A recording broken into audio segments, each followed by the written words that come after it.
ingeniero. Nosotros somos el grupo 9 y vamos a exponer sobre el Código de Urbanismo y Obras de Santa Cruz de la Sierra, tomo 1. Ok. Bueno, para ello vamos a hablar un poquito sobre las generalidades del mismo código, para quién está dirigido, sus objetivos, conceptos, alcance, jurisdicción y cumplimiento. Bueno, el código tiene por objeto establecer las bases urbanísticas, técnicas y legales para normar los procesos urbanos y la edificación en toda obra pública y también de obras privadas.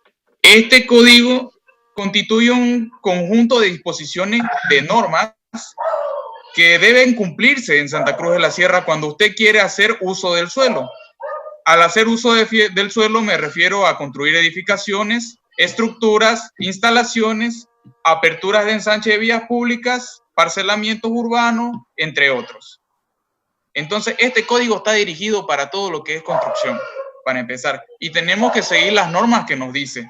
Entonces, vamos al alcance. El alcance y las disposiciones contenidas de este código constituyen normas de orden público para todo proyecto de desarrollo urbanístico, arquitectónico y de construcción de obras tanto públicas como privadas, ¿ok?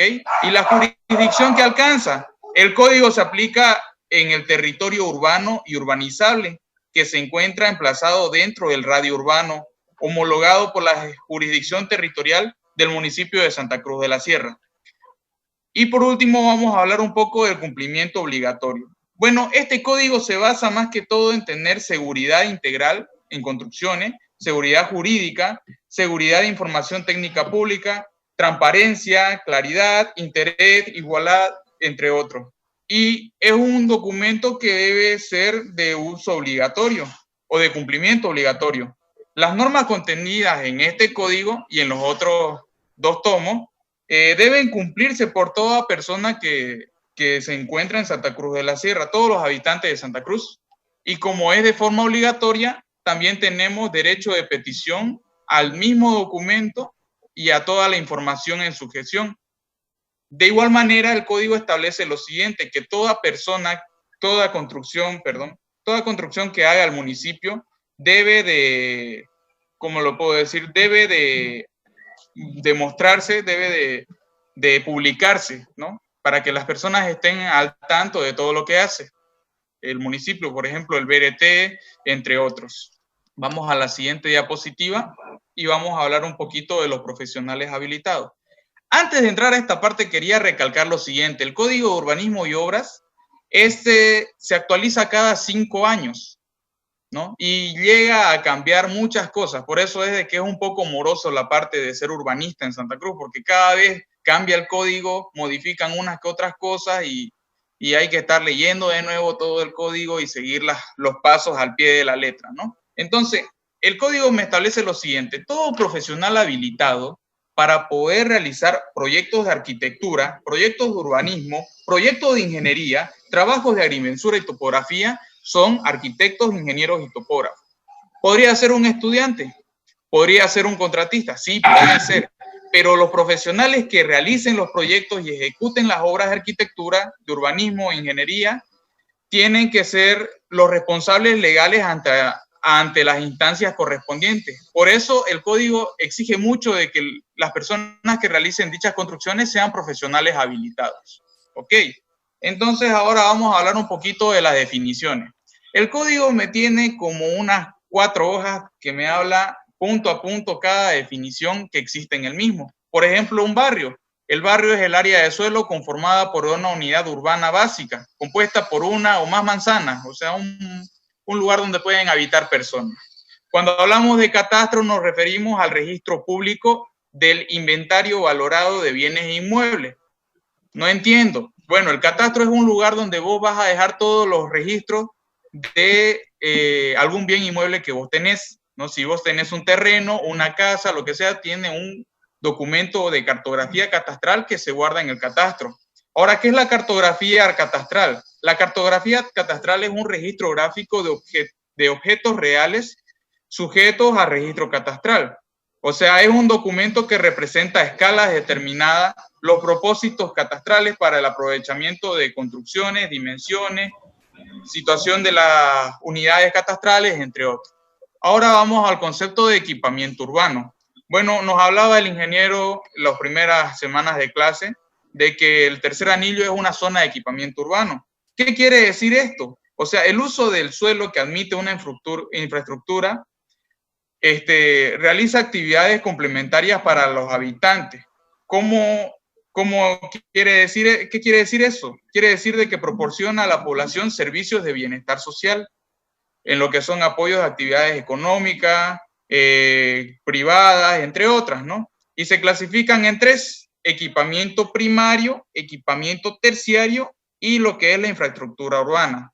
Al hablar de un equipamiento primario, yo me refiero a toda infraestructura pública destinada a atender requerimientos básicos. ¿Cómo es eso? O sea, cuando hablo de equipamiento primario, me refiero a todo lo que son postas, plazas, parques, coliseos, todo lo que me da actividades de tipo sociocultural, ¿no? Educación, asistencia, recreativo, deportivo, público institucional, entre otros. Cuando hablamos de equipamiento terciario, es el uso de un suelo para una estructura público-privada que requiere abarcar de una forma más metropolitana, una escala urbana metropolitana. ¿A qué me refiero a eso? Por ejemplo, los hospitales y mercados, ¿no? Abarcan mayor cantidad de personas, ¿no? En toda una metrópolis.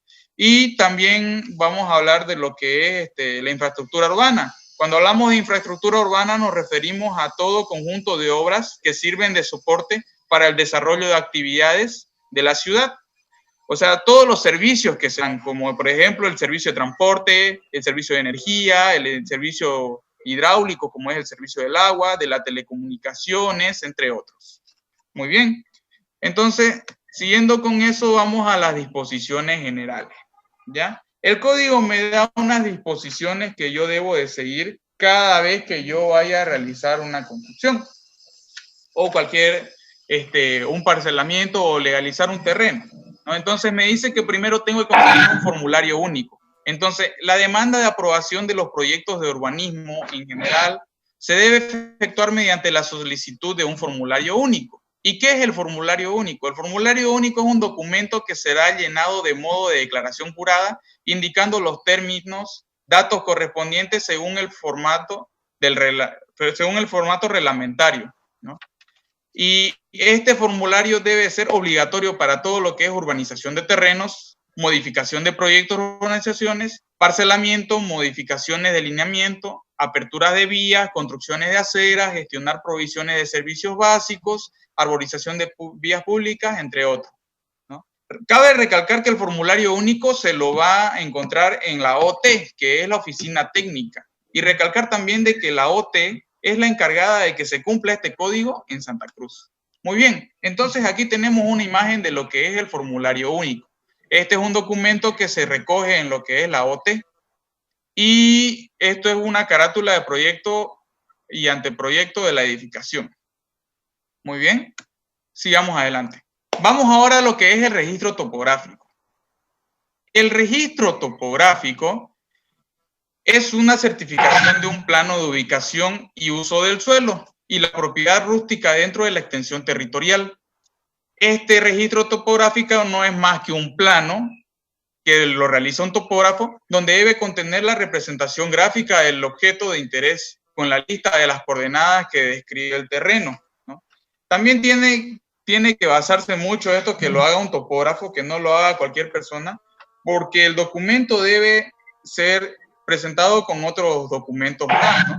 Tiene que llevar documentos comunes a toda solicitud, un certificado de tradición específica original, plano de levantamiento topográfico.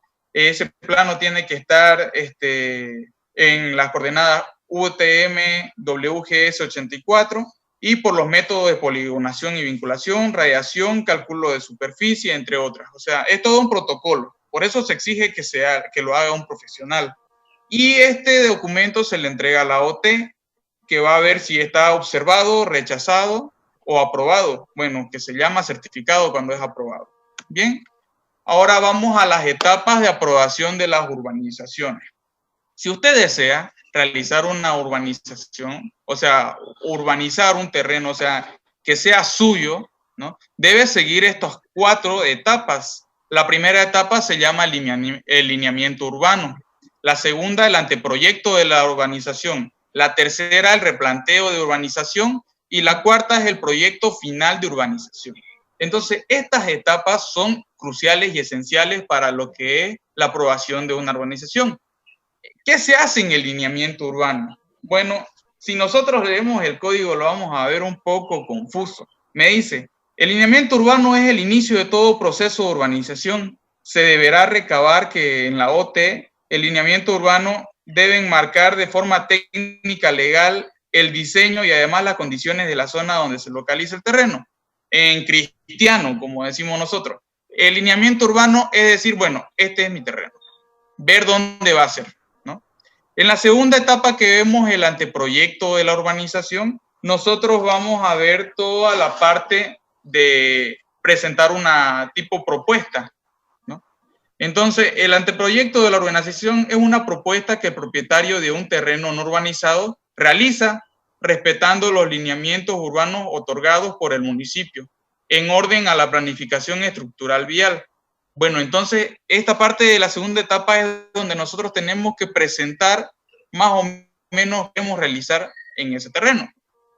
En la tercera etapa de replanteo y urbanización tenemos que volver a verificar si es que nuestro plano de registro topográfico concuerdan con las del terreno. O sea, es una verificación de si está bien replanteado y si no estoy invadiendo el espacio vecino o del otro propietario.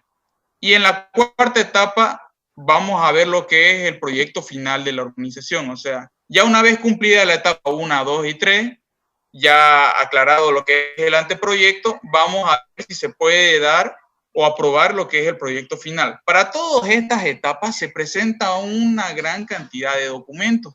Esos documentos están en el Código de Urbanismo y Obras. Ahora, ¿por qué no los nombramos? Porque el código abarca demasiado y al decir muchos documentos y replantearlos aquí y decirlos una y otra vez, simplemente vamos a chiparlos a todos. Por ese motivo estamos hablando de todo a grandes rasgos para que se pueda entender.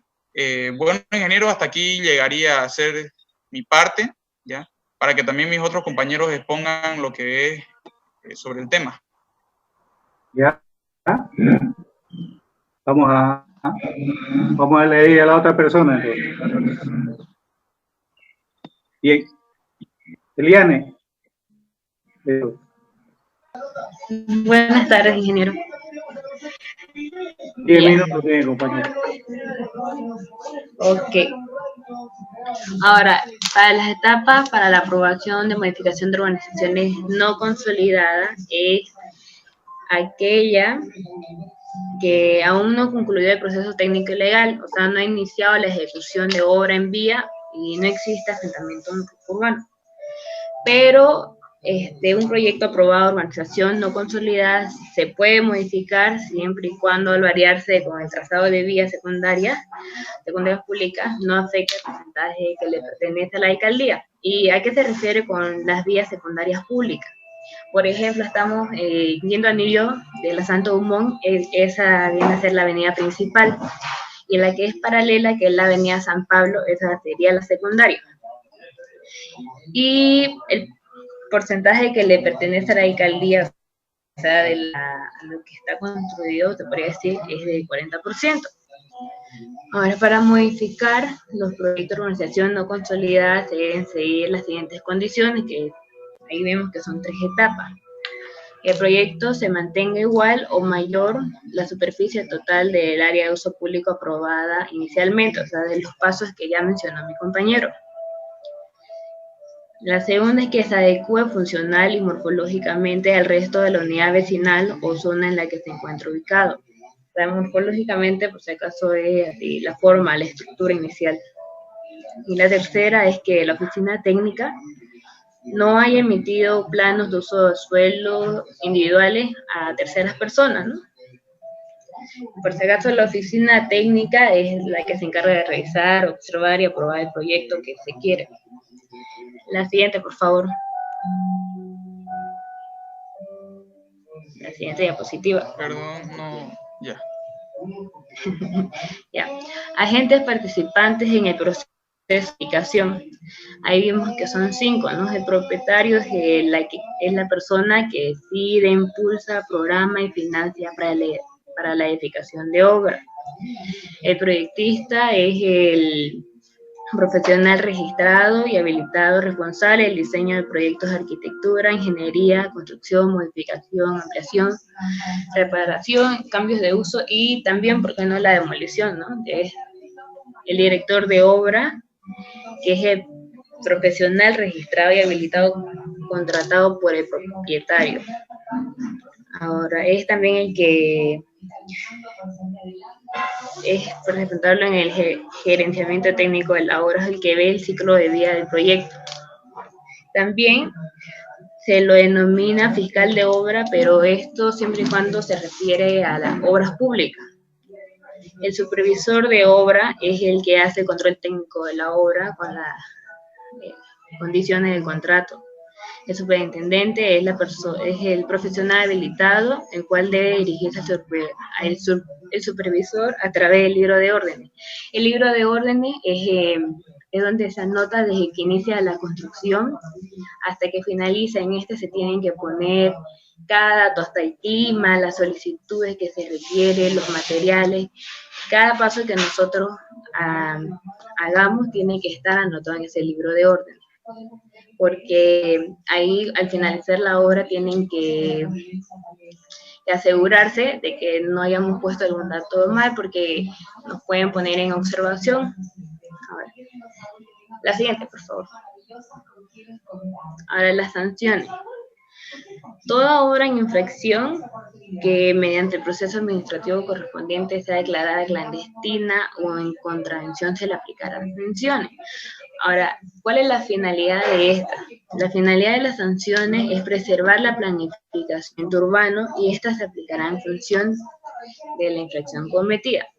Para que entendamos mejor, ¿a qué se considera una obra clandestina? Es toda obra nueva que no tenga el proyecto debidamente aprobado, la licencia de construcción no sea legal.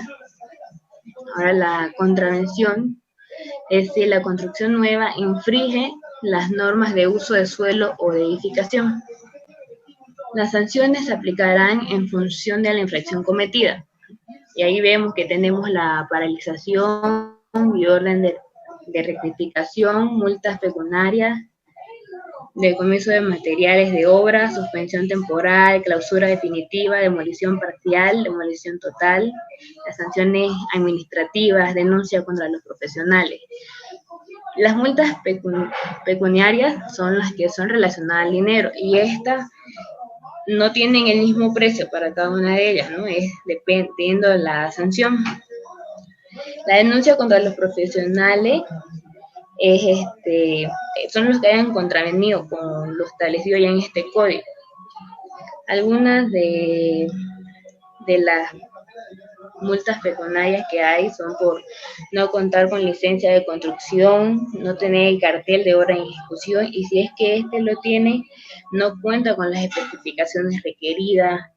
También por la seguridad de los trabajadores o porque hayan modificado algún proyecto, o sea, el proceso, ¿no?, de la construcción. También se tiene que ver que ahí no está escrito para cortar la diapositiva, pero también hay sanciones por si nos asentamos en el áreas no edificadas o las áreas verdes, ¿no? Eso también están los plazos para obviamente pagar las multas, y cuando esto pasa igual se pone en pausa la construcción y algunas veces igual se la suelen demoler, pero eso es dependiendo, y tampoco se pueden demoler las obras porque sí, también se tiene que ver que esta no se obstruya al paso de los ciudadanos, ¿no? O sea, para que no pase un accidente. La siguiente. Ahora, por conclusión, en el resumen de este código se propone una mejor definición de las responsabilidades legales en el proceso de la construcción, dando mayor seguridad jurídica para el vecino. Se constituye un hito importante para el ámbito urbano, implica un desarrollo planificado y así tener planificación, ¿no? De nuestra ciudad. Sería eso. Bien. ¿Quién es el de la música esta? ¿No usted, señorita? En mi sala creo que está ahí. Ah, ya. Yo pensé que era este Samsung, que nunca pudo. El que me dice retirar, lo vamos a retirar en la próxima. No va a disculpar, ingeniero, estoy más allá. Ya, está bien. Bien, una vez puesto, entramos a la etapa de aclaración, consulta, pregunta, no sé. Lo importante es que participen. ¿Ya? Vamos, jóvenes. Ingeniero, antes de empezar esa parte, a ver, jóvenes. Antes de eso quería aclarar una cosa. Nosotros no hicimos lo que son los antecedentes, como usted pidió, ¿no? Para que nosotros hagamos la diapositiva por motivo de que los antecedentes de Santa Cruz son los mismos y cada clase las venimos repitiendo y repitiendo. En cambio, el código, como era muy extenso, decidimos directamente hablar netamente del código por ese motivo, ¿no? Casualmente ahí está. Siempre cuando hablamos del tema que estamos hablando, ¿listo? Entonces deberíamos hablar qué proyecto había anteriormente. Ingeniero. ¿Sí? Quisiera hacer una pregunta al grupo. Diga. Al empezar la exposición hablaron de que esto tenía un alcance solamente del municipio de Santa Cruz de la Sierra. Todos los proyectos tienen que pasar por la oficina técnica, pero en el caso de proyectos mayores, ¿a qué dirección hay que presentar los proyectos para ser aprobados? Mayores y menores, dice. Para más afuera del municipio, por así decirlo. Ay. A ver, vamos, jóvenes, está fácil. Al INRA.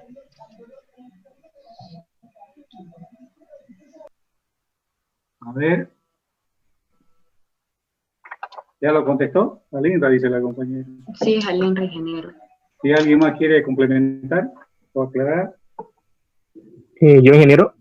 Diga. Como puede ver, el código de urbanización y obra depende de cada municipio. Cada municipio tiene diferentes códigos. Y por eso en Santa Cruz solo regula, digamos, para el municipio de Santa Cruz, digamos, y si es Montero ya es diferente código. Ya. Podemos salir de esto, ¿no? ¿Sí? ¿O quieren mantenerlo? Eso, es que quiero saber quién me habla. Ya, sigamos. Quiero preguntar algo. Pregunte. ¿A partir de qué, digamos, construcción se puede... ¿Qué se llama usted? Yo soy Saucedo. Vamos, Saucedo. Saucedo Josué. ¿A partir de dónde yo puedo, digamos, presentar mi proyecto? Por decir, si estoy haciendo un edificio grande, supongo que tengo que hacer un proyecto y presentarlo a todo eso con el código y todo eso, ¿no, compañero? Pero en el caso de una vivienda chica, ¿también es lo mismo?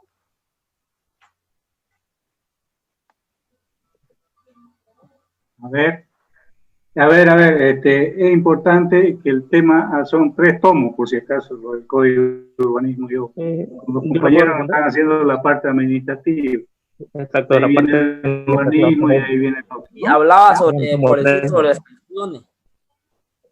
A ver. Digamos, hablaba sobre las sanciones y por decir que un proyecto de un edificio tenga ciertas especificaciones, ya. Pero ¿qué pasa si yo en mi terreno chico de una casita puedo hacer un cuarto más acá, más allá? ¿Me dan alguna sanción? Igual tenés que pedir permiso para realizar alguna modificación, aunque sea en tu casita chica. Ah, ya. Esa era mi pregunta. Gracias. Yo tengo una pregunta. No sé por qué no me sale en la pantalla. Por favor, digan su nuevo apellido, ¿ya? Iga Bacadíes. Vamos, Iga. ¿Cuál es la diferencia de urbanizaciones consolidadas y no consolidadas? O sea, y no consolidadas.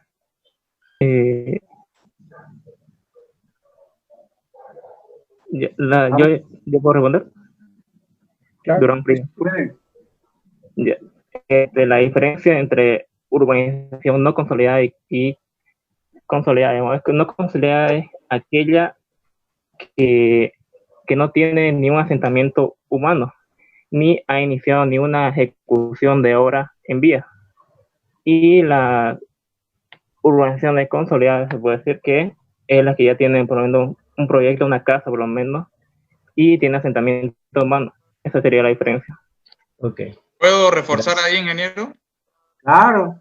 Bueno, ustedes habrán visto, ¿no? Por ejemplo, dicen, vengan a la mega ciudad del Urbo, que tenemos lotes y terrenos, y muestran unos terrenos pelados, así sin nada, ¿no? Entonces, esos terrenos pelados donde no hay gente, no hay electricidad, no hay nada, digamos, solo están así vendiendo los terrenos, son las urbanizaciones no consolidadas. Y las urbanizaciones consolidadas es donde ya hay movimiento de personas, asentamientos urbanos, donde ya hay algunas que otras casas, ya hay una posta, ya hay algunos servicios públicos que pueden servir, ¿no? Una canchita, algo así. Entonces, esa es la diferencia. La consolidada tiene asentamiento urbano y la no consolidada no lo tiene. ¿Puedo hacer una pregunta, ingeniero? Quería preguntar sobre las sanciones, ¿cómo es el actuar de ellas? ¿Cómo hacen cuando un edificio o una edificación está fuera de obra? ¿Cómo actúan el código de urbanismo? ¿Primero notifican o directamente demuelen, no demuelen? ¿Cómo es? Vamos. Claro, primero te notifican, luego supervisan cómo está y de ahí ya ven si demuelen tu obra, digamos, ¿no? ¿Esto tienen un plazo? ¿Tienen un plazo para subsanar eso? ¿Cómo es? ¿Cómo? Disculpa. Que si le dan un plazo para subsanar esas cosas o directamente la notifican y esperan la demolición. ¿Tienen un plazo para subsanar?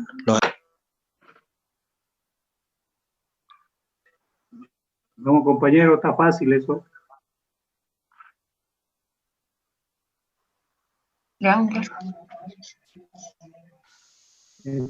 A ver, vamos a aclarar un poquito, ¿listo? Entonces, lo primero que hace, siempre hay inspectores que tienen el plan regulador, digamos, ¿no? Que se basa en el código. Entonces, ese inspector va y detecta y siempre se ha fijado ustedes los letreros, ahí a veces tienen su autorización y hay otros que no tienen, ¿no? Entonces, lógicamente los que no tienen van y notifican, ¿no? Y le dicen que presenten su documento y le dan el plazo correspondiente. Entonces todo ese proceso sigue avanzando hasta llegar a la demolición, ¿no? O sea, es un proceso, ¿ya? No es que directamente van y lo sancionan y la tumban, ¿no? Hola. Ingeniero, ¿puedo preguntar algo? Ya, vamos, Orias. Ingeniero, mi consulta es con respecto a la presentación de toda la documentación que se tiene que hacer para que esté aprobada. Aproximadamente, ¿cuánto es lo que demora que esos documentos estén aprobados y se pueda poner en marcha el proyecto? Ya, depende, ¿no? Por ejemplo, la primera etapa tiene un plazo de 15 días, ¿no? Para que esa prueba se deniegue. Igual la segunda etapa son un plazo de 15 días y la tercera igual, creo que la cuarta etapa sí es de 30 días de plazo. Eso dice la norma, ¿no? Pero en la realidad no. En la realidad no es así. Incluso hasta 2 meses. Más todavía, un año. 2 meses, 3 meses, un año. Como sabemos, estamos en Bolivia, pues, y la gente dice una cosa y los trámites de papeles legales lo atrasan. Así es. Cuestión de burocracia. Una pregunta. Ingeniero. Diga. En caso de que yo tenga construido una edificación en mi lote, sin los permisos, ¿qué solución me podrían dar? Ya que tengo problemas con eso. Vamos. Disculpa, ¿lo puedes repetir la pregunta? ¿Cuál era el problema? En caso de que yo tenga una edificación construida en mi lote, sin los permisos, ¿qué solución me dan o si me sancionan? Que quería saber eso. Te dan un plazo para regularlo, o sea, para que consigas tus papeles. Eso. Tendrías que Ingeniero, dirigirte ¿podría a acotar la la- OT. Claro, pueden. Vamos por orden, sí.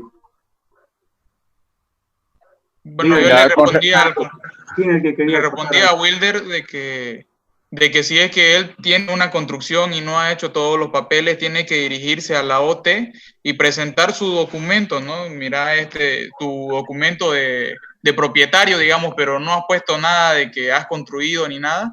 Entonces tiene que venir un topógrafo a hacerte levantamiento, indicar también la parte topográfica del límite de tu casa, digamos, ¿no? De tu edificio que has hecho y presentar nuevamente hacia la OT y empezar a hacer todo este trámite desde el comienzo porque tenés un plazo.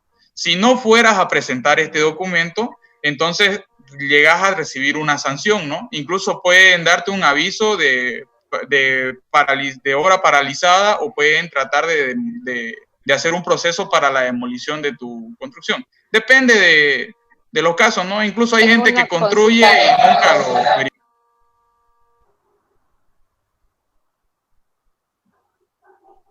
Tengo una Ustedes ven pregunta. y Listo, diga, muchas diga, gracias, Valda. ingeniero, Brenda, vamos, Quiroga.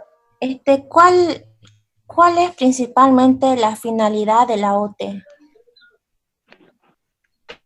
La finalidad de la OT es regular, administrar y controlar de que se cumplan el Código de Urbanismo y Obras, los 3 tomos. Esa es su finalidad.